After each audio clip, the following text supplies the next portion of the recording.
Good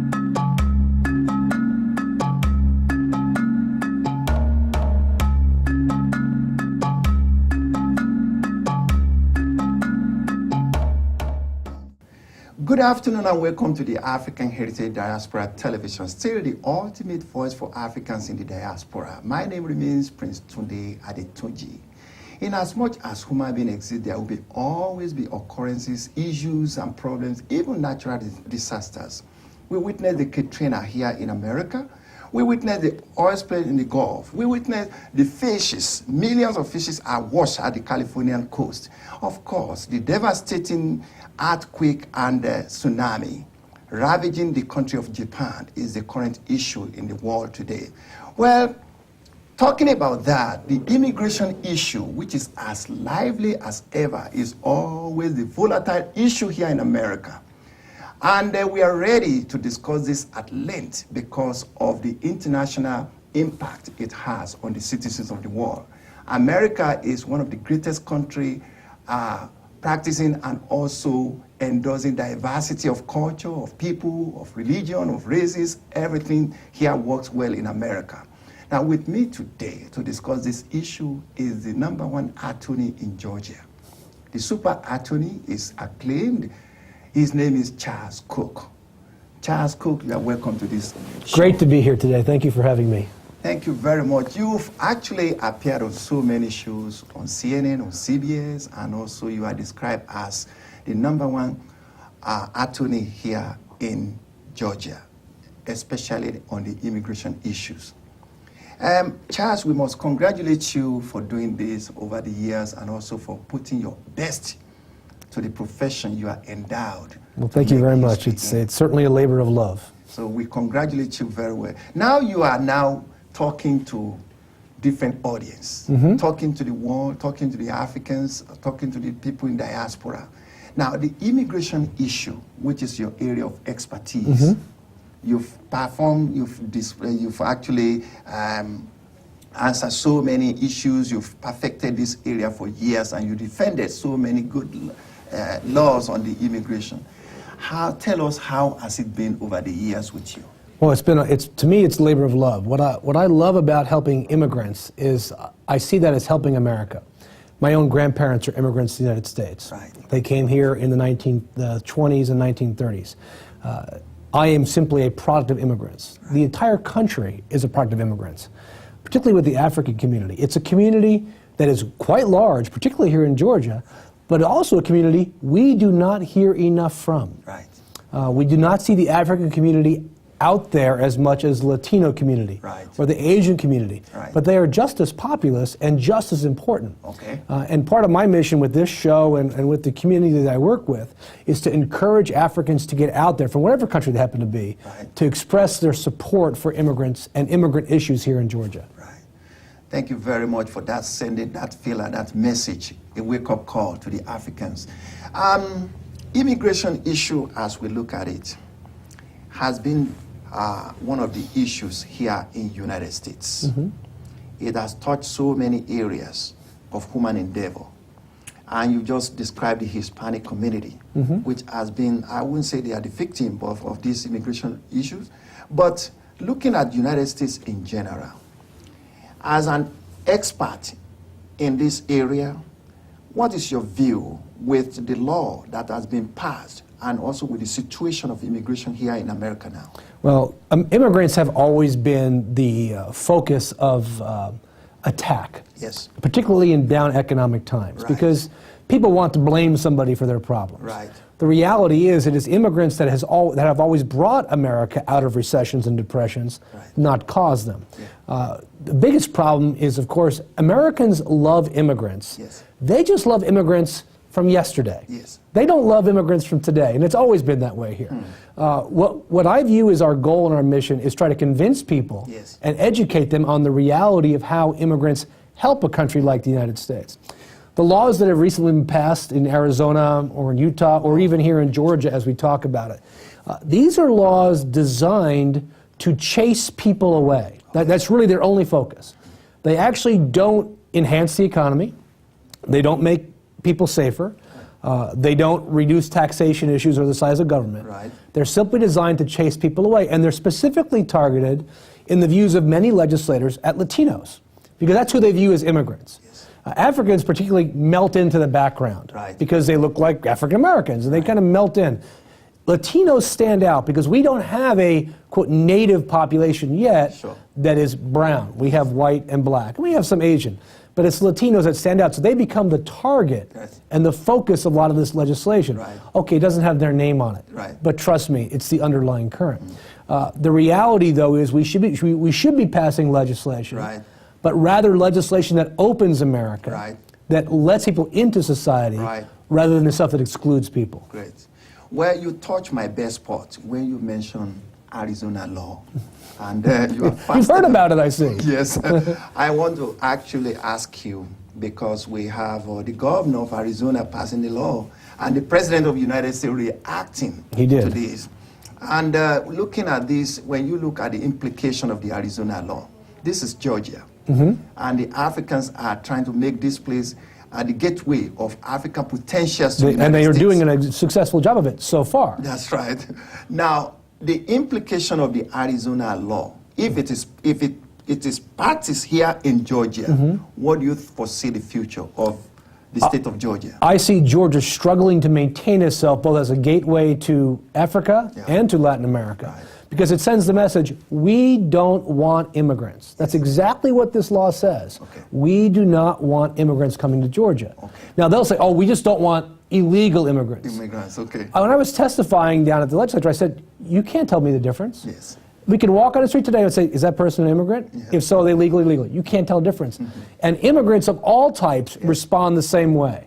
They're all attacked. You can attack all the people that are illegal that you want, but you're really attacking all immigrants. Yes. And that message is starting to get through. Yes. I think we have a decent possibility of stopping this legislation in Georgia, but if we don't, then frankly, I pity Georgia. I feel sorry for Georgia. It's going to be a dark day.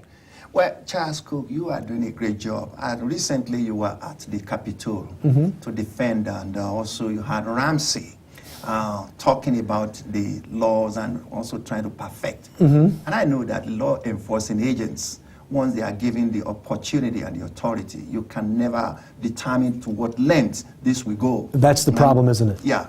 And talking about all these laws, and also for you mentioning the truth. But the people watching this particular program very much respect this program because we really talk about the truth and the issue. What do you think the law and the bill that Ramsey is trying to defend, what are the prospects and what do you foresee? Well, here's what we're looking at. We know that Matt Ramsey's bill has passed the House and has gone over to our state Senate. Right. The state Senate basically has 10 of their working days, which isn't real time for you and I, might be a month, to decide whether they want to pass Matt Ramsey's bill. Yeah. Even if they do, they will pass a different version of it. Yes. And that means there has to be a conference between the House and the Senate. Right. And when that House and Senate conference meets, they could literally change the bill completely. Right. They could say elephants should be brown, and that's all the bill says. Literally, they could be something crazy like that. What are the chances? I think we're going to see something. Yeah. I do. But I don't think we're going to see what Matt Ramsey wants. Okay. I think there's going to be an amelioration of the bill. I believe that there is a reaction in the state Senate among Republicans beginning to understand the negative economic and tax-related consequences and societal consequences. You know, one of the things you mentioned, Chief, was the issue of police officers. Yes. Well, part of this bill allows police officers, if you don't present them a certain type of ID, to literally detain you while they check the immigration status. That's right. I was talking to an American the other day, and I said, what documents do you have to prove that you're an American? He said, well, I have my driver's license. I said, did you ever leave your driver's license at home? Yeah. What else do you have? Yes. Nothing.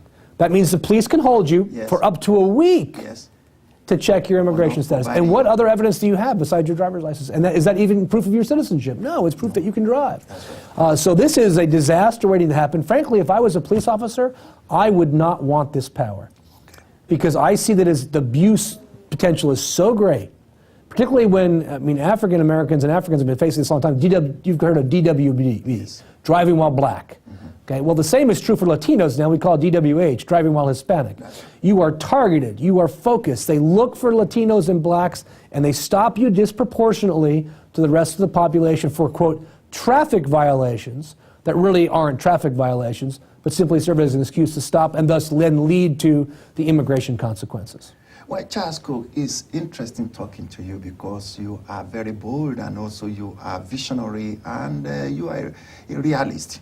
And practicing to the letter what you know best. Now, looking at the prospect of immigration in this country, this country is a country of immigrants. It is, purely and entirely. And it's the immigrant that makes this country reach the top, the mountain top. I mean, people coming from here and there and making the best in America. Yep. And now taking the America to the zenith of his calling.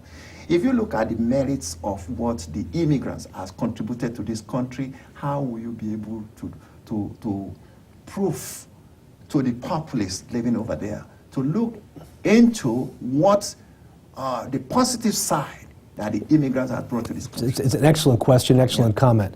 What we realize is this. The facts are quite clear. Yes. In Silicon Valley, which everybody knows is the birthplace of the web and the web businesses, yes, that 50% of the jobs created in the internet industry were created by immigrant-started and owned companies. Yes. We're talking about millions of jobs. Without immigrants, Google, Intel, yes, these companies don't exist. Yes. eBay, they just don't exist. Yes. Now here's the next question. How do we keep that type of talent coming here? Okay. Because now we're faced with the challenge. Yes. We have a rising China. Yes. So would the Chinese that are educated here, would they rather go home? Correct. Or stay here? Will the Indians rather go home Sure. or stay here? We know we are in now a worldwide competitive marketplace. In fact, just today, yes, England announced yes, that they are changing their immigration rules to attract investment to England okay, from abroad okay, by offering permanent legal status in England for certain levels of investment. We do that here in America, but we do it ineffectively. Right. We don't market it, and we make it very difficult to use. Okay. What we need to be doing is changing our legal immigration system in a way that more easily attracts foreign talent. People that graduate from our colleges and universities with bachelor's degrees or PhDs, master's degree or PhDs, Right. we should basically staple a green card to their diploma and say, stay in America, use your brains and education in America. I once got in a conversation with a congressman yes, who said, no, we want these people to go home after they get their education. I said, why? Yes. We are educating them here. Right. We're giving them opportunity. Why don't we want them to use what they've gained here? One startling statistic that we face is that more than 70% yes, of the people obtaining master's degrees and PhDs in yes, science, yes, technology, engineering, and math are born outside the United States. That's They're right. foreign students. okay, We are not creating enough homegrown talent. We don't have the capability to compete worldwide Right. with only a population of 300 million. Let people forget, well, China, you know, they're big, but they're... No, China has 1.5 billion people. correct, India has 1.5 billion people. Yes. We have 10% of their combined population. That's right. How long can we stay on top without attracting great immigrants, particularly from Africa? So that's my question. Will Congress act? Yes, ultimately they will. Will they act anytime soon? Don't be holding your breath. Charles Cook, you see, you touch me so much with this point you raised. Africans are looking for opportunity to bridge the gap and build the bridge between the African nations and the diaspora. And the diaspora actually consists of America. Now, the recession going on in the world today hit America badly. It did. If you are traveling now, you miss your flight, you pick up a phone call and you want to call Delta, you could hear somebody talking to you from China. Or India, right. Or Manila. Yes, that's right. Or you have an AT&T But nobody problem. calling nobody in Kenya yet. Where are the Kenyans? They don't speak English. Why aren't they on the phone? They are outsourcing and also they are now transferring the opportunity of job outside America. Now the African says, we want to come to America. I want to bring African business to America. With the issues of this going on now, and with the immigration law and also the immigration issues, one of the perfect way is to woo some of this opportunity coming in and redeem the glory of America being the world power not only in military, but also in economics, which is what we need to do. What will be your advice? Well, there are visas in place to already bring over businesses to the United States. Right. The key one and the most easy one being the L1 visa. Now, this visa, unfortunately, also requires that you maintain your foreign business. Sure. Many people that want to invest in America, I want to close my business back home, right, and create the business here and then take what I earn here and bring it back home, right, which makes the L visa difficult. One of the visas that's easier for investment doesn't exist for many African countries. Right. And this is the investment visa. This visa requires a treaty between the U.S. and the foreign country, a treaty of investment. Now, we have these for all of Europe. We have it for some of Latin America. We have it for much of Asia, although not for India and China. We have it for very few countries in Africa. Yes. We should be demanding, in fact, Africa countries should be demanding the U.S. Yes. meet with us. We want a bilateral trade agreement. Right. We want to be able to invest in your country. We want you to invest here. Yeah. But who's investing in Africa right now? Who is doing it? China. China's doing it. Okay. We are literally abandoning what many would view as the most prolific continent on the planet today. The continent that has yet to emerge and exploit its full potential. It's going to happen. And China's doing it. And China's doing it. Yes. China says, well, we see the gold. Right. We see the opportunity here. We're going to invest. But where would Africans rather have investment coming from? Yeah. America or China? I know the answer to that question. Charles Cook, this is good. I want to say this, that the point you make is very valid. And also, bringing America glory back needs a lot of things to be put in the right place. It does. And getting the right people to make the right decision. Educate us a little bit, and also my viewers. People who want to change their status, people who get married, people who finish schools, what do they need to do? Because with this program, I know a lot of people will now say, yes, I've been having this problem. Here is the solution.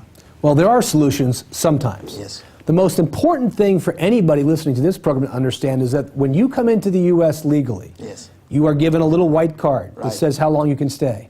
Never stay longer than that white card says. Okay. Because the moment you do, you abandon your status. And once you lose your status, you eliminate every option that you have except for one.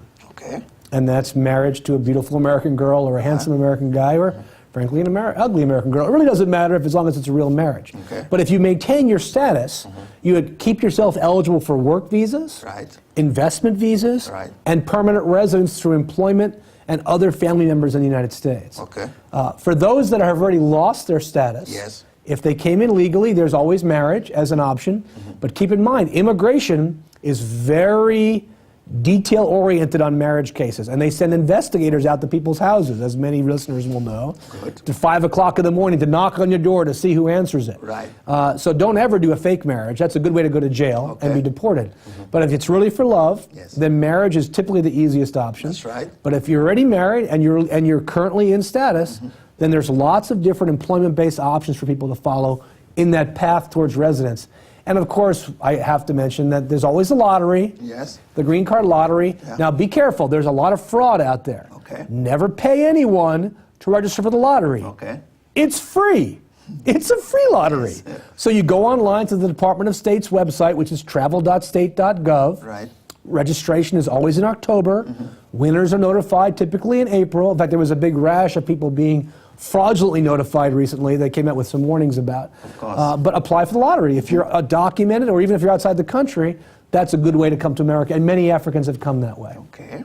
Well, for those who want to bring their family, their relatives here, and they're already legally in the United States. Already there are different categories of visas for people to bring their family. If somebody's a citizen, they can bring their own parents into the United States. They can bring their siblings into the United States. And they can bring their children into the United States. But for everybody besides children under 21 and parents, there's a waiting line. For example, if you wanted to bring your brother in, it's going to take about 10 to 15 years for him to come into the United States. Okay.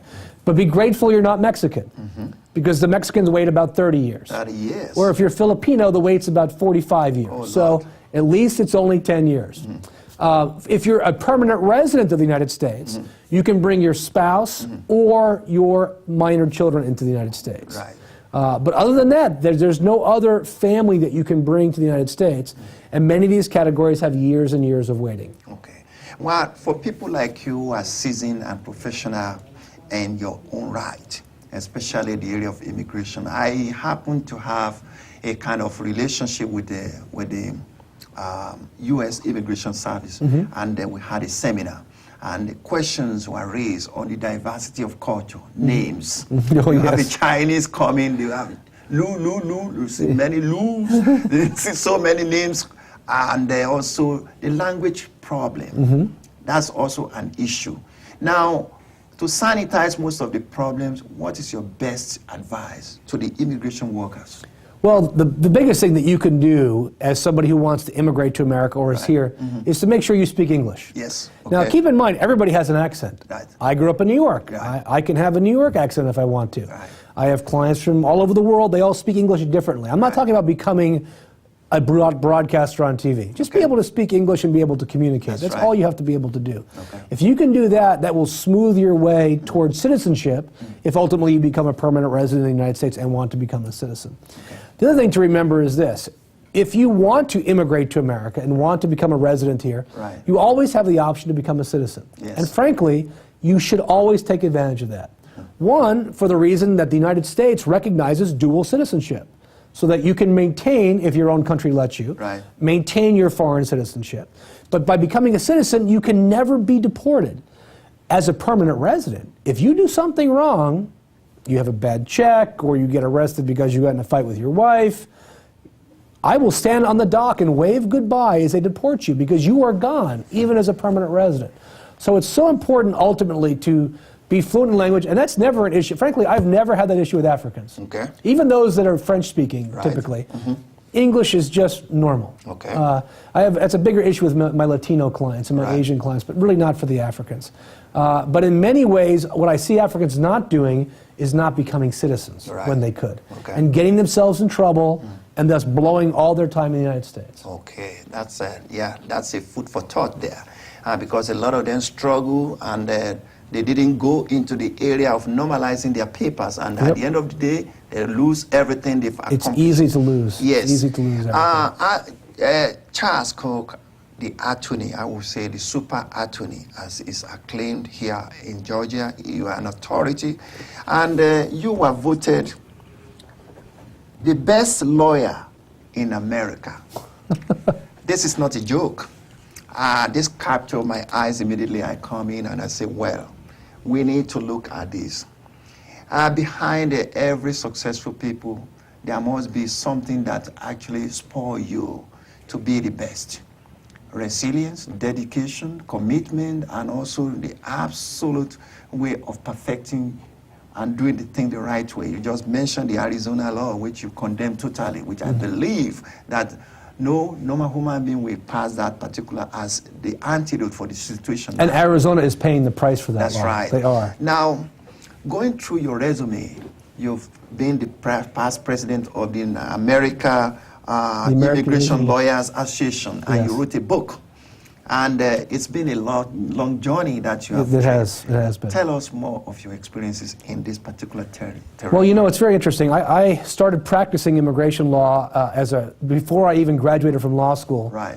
By taking what we call pro bono, free asylum cases. Okay. I happen to speak Spanish fluently, and I lived in Peru for a couple of years, and I began taking Central American refugee cases. Sure. Way back to the 1980s, there was kind of a war in Central America, and there was many refugees. So I started taking those cases, and I kind of got into immigration by accident. And what I love about what I do, Yes. and why I love immigration law, is because ultimately what we do is fix families. Yes. We heal generations. We create Americans. My other lawyer friends, they win lawsuits or they stop you from going to jail. But we literally change generations. That's right. And that's what I love about what I do. By writing these books on litigation, how to fight the good fight in immigration court, how to litigate in federal court on immigration issues, I'm just trying to share my experience. As the grandchild of immigrants, Right. as someone with a wonderful family, a great wife of 27 years and Correct. 4 great kids, I think everybody should be given the opportunity to do what I did. Yes. I come from very humble backgrounds. Okay. My dad owned a candy store growing up, a little tiny candy store in New York City. I grew up in a relatively poor town in upstate New York with 50 kids in my high school class. Right. I mean, I am like every other immigrant in many ways. Right. I started with nothing. Right. I was the first kid in my family to go to college. Good. I believe America offers that same opportunity to everybody. Yeah. And I want as many people as possible to enjoy that opportunity for them and their family, because what they can do as a result is they can literally change other people's lives. Yep. And that's really what America's about, is changing other people's lives, Yep. about both here and back home. And that's the opportunity I want to give to people, and that's why I do what I do. Well, you become more successful when you help others to be successful. And if you are good to others, you are best to yourself. That's For a the great message saying. of what I've got now, your aim is to help people fix problems and also make families stable. And without that one, nobody can achieve anything. Amen. Congratulations, Charles Cook, for Thank this you very particular much. endeavor that you have already found yourself in, and you've amassed a lot of knowledge. And you've also make people to feel that if you have that problem, it's not insurmountable. There are solutions and getting That there are. That's why you are acclaimed to be the best lawyer in America. I endorse it, and I really appreciate it, and I feel myself very, very maybe opportune to be sitting down with you to interview you. It's my honor to be with you, Chief. But before we go, the African nations of the 54 countries, they are looking into bringing the entire African nations here to United States of America. And one of the issues is how can they build a tentacle in the diaspora, which means what is coming here is more, like putting the African nations identity, African nations economy, and African nation initiative right here in America. If that big picture is coming, looking at building the African village that will now command and bringing the economy and also making people of America to know more and learn more about Africa. People like you have a role to play. If tomorrow you are nominated to be the top person making decision in Washington, especially If I were president. making the top decision in Washington, especially in the area of immigration, what will be your message to this? Well, fixing our immigration system means accounting for the fact that we are a sovereign country. Right. We're entitled to protect our borders from bad guys. But it's very hard to protect people from bad guys if you're also trying to protect them from good guys at the same time. Yes. So I would create a multi-leveled immigration system that allowed employers in America, when they could not find qualified workers, to bring in workers from abroad, which they're doing now. They're just doing without papers. But make that easy. I would take the people that are currently here without papers, and I would give them a second chance, because I believe America is about second chances. It's always about second chances here. And then I would create visa categories that attract the world's best and brightest, that attract those that want to invest, and attract those who want to be invested in into the United States. We would also finalize and round that out by having a stronger family-based immigration system. One that doesn't require you to wait 20 years to come to the United States. It's a crazy system to let you do that. By making these changes, we do away with undocumented immigration. We are more securely protect our borders. And we make America the fountain, the place where people want to come to create a better life. Keep it that way for the next generation. That's what we need to do. That's what I would do.